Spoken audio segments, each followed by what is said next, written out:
चर्चा है किसान और ट्रैक्टर। इन्होंने भी नेता अभय चौटाला ट्रैक्टर लेके चल रहे हैं, इनसे बात करेंगे। आप सवाल कर लिया सर, आप क्या कार्यक्रम है सर आज आपका? मैं यहाँ से अब सीधा अम्बाड़ा जाऊंगा और अम्बाड़ा के बाद जहाँ मुझे सैकड़ों की संख्या में किसान जो है अपनी ट्रैक्टर ट्रालियां लेकर के खड़े हैं, उनको अपने साथ लेकर के जाऊंगा। और मेरा काफिला लगातार यहाँ से पहले अम्बाड़ा से भेवा जाऊंगा, भेवा से फिर कैथल जाऊंगा, कैथल से फिर नरवाड़ा जाऊंगा, रात्रि विश्राम नरवाड़ा में करूंगा। नरवाड़ा से कल हजारों ट्रैक्टर साथ लेकर के उचाना में जाऊंगा, उचाना के बाद अपने जुलाना में जाऊंगा, जुलाना से बड़ौदा जाऊंगा और बड़ौदा से गोहाना रात्रि स्टे करूंगा। उसमें भी वो संख्या ट्रैक्टर की बहुत बड़ी हो जाएगी।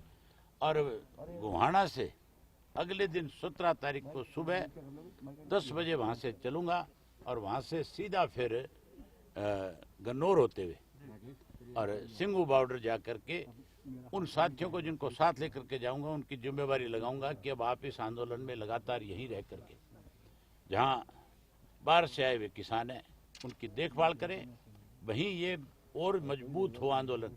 इसके लिए अपने अपने गांव में लोगों से संपर्क करें और साथियों को बुलाएं। 26 तारीख को एक ऐसा जमावड़ा वहां इकट्ठा हो कि देश के प्रधानमंत्री को अपनी बात पे पुनर्विचार करना पड़े, अपने फैसले पे पुनर्विचार करना पड़े। देश के प्रधानमंत्री को अपने द्वारा जो उन्होंने, क्योंकि सत्ता में बैठ करके लोग ही गलतियां करते हैं, अगर कोई गलत कानून बनाया है तो उसमें सुधार करें और अपनी गलती का एहसास अपने आप को करवाएं और उसको वापस लेकर के काले कानूनों को 26 जनवरी को हरियाणा देश के किसान की डिमांड को पूरा करें। आज आपको दोबारा इस्तीफा देना पड़ रहा है, उसकी क्या जरूरत पड़ी है?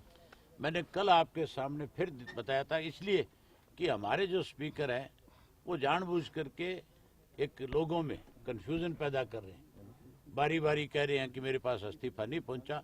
आज उनके ऑफिस में मेरा इस्तीफा पहुंच जाएगा। कल उन्होंने मुझे बुलाया था, तो कल जब मैं आया तो मैंने पता किया तो स्पीकर तो कल अपने ऑफिस में बैठे ही नहीं, जबकि एक जिम्मेवार पद पे बैठा हुआ व्यक्ति किसी को समय दे मिलने का, और अगर वो किसी कारणवश अपने ऑफिस में ना आ सके, ना उस समय पे पहुंच सके, तो उसके ऑफिस की जिम्मेवारी बनती है कि वो उसको इत्ला करें। उन्हें मुझे इत्ला करनी चाहिए थी कि भी आज स्पीकर नहीं मिलेंगे, आप आज के बजाय फिर कोई समय दोबारा तय कर लें। सब ने मुझे समय दिया और सब मिले नहीं। इसका मतलब सरकार के मन में कहीं डर है, सरकार जानबूझ करके लोगों में भ्रम पैदा करना चाहती है और मेरा इस्तीफा मंजूर करने की बजाय उसको टालना चाहती है। इसलिए 27 तारीख तक के मेरे कार्यक्रम बने हुए हैं। मैं 26 तारीख की रात को चंडीगढ़ आकर के सोऊंगा। अगर 26 तक मेरा इस्तीफा मंजूर कर लिया तो ठीक है, नहीं 27 को सुबह आप सबको निमंत्रण देकर के अपने साथ ले जा करके स्पीकर के सामने दोबारा से दस्तखत करके उसको इस्तीफा सौंपूंगा और वहीं उनसे आग्रह करूंगा कि मेरा इस्तीफा आप अभी तुरंत मंजूर करें। इसके ऊपर अब कोई नुक्ताचीनी करने की बजाय इस्तीफा मेरा मंजूर करके आप वाइट दे करके कहें कि मैंने इनके इस्तीफे को मंजूर कर लिया, ताकि मैं अपनी जिम्मेवारी को आगे निभा सकूं और मैं इस विधानसभा के सदस्य से मुक्ति पा सकूं। आप निकाल रहे हैं और सरकार के जो कार्यक्रम है वो अब नहीं होंगे, ऐसा शाह की तरफ से कहा गया है, तो मुख्यमंत्री के कार्यक्रम के विरोध के बाद आप ये इस बात से अंदाजा लगा लें कि सरकार जो है, आज प्रदेश में सरकार नाम की चीज नहीं है। लोगों का भरोसा सरकार से उठ चुका है। पूरा प्रदेश जो है आज सरकार के खिलाफ है। आज कोई मंत्री, कोई एमएलए, मुख्यमंत्री, कोई भी किसी भी कार्यक्रम में जाकर के हिस्सा नहीं ले सकते। हिस्सा लेने के लिए जाते हैं तो लोग ना केवल विरोध करते हैं, बल्कि लोग उनको इस बात के लिए मजबूर कर देते हैं कि उनको कार्यक्रम बीच में छोड़ के जाना पड़ता है। आपके खिलाफ विशेषाधिकार हनन की जो बात कही जा रही है उसको आप कैसे देखते हैं? मेरे खिलाफ कई बार आए, मुझे कोई फर्क नहीं पड़ता इन चीजों से।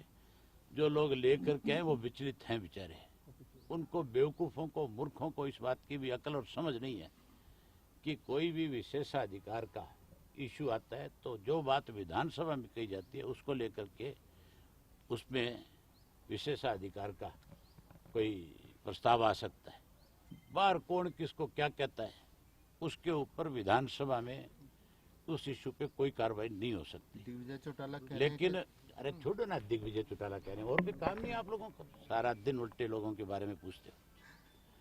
जो चीज उनके समझ में नहीं है वो उस पर चर्चा करते और आप अखबार में लिखते हो। मुझे बड़ी हैरानी होती है कि कहीं आप भी इस बारे में पूरी जानकारी हासिल नहीं करते। आपसे मेरी गुजारिश है कि ऐसे लोग जब आपके सामने इस तरह की भाषा का प्रयोग करें तो आप उनसे सवाल पूछें कि आपको अक्ल नाम की चीज है कि नहीं है।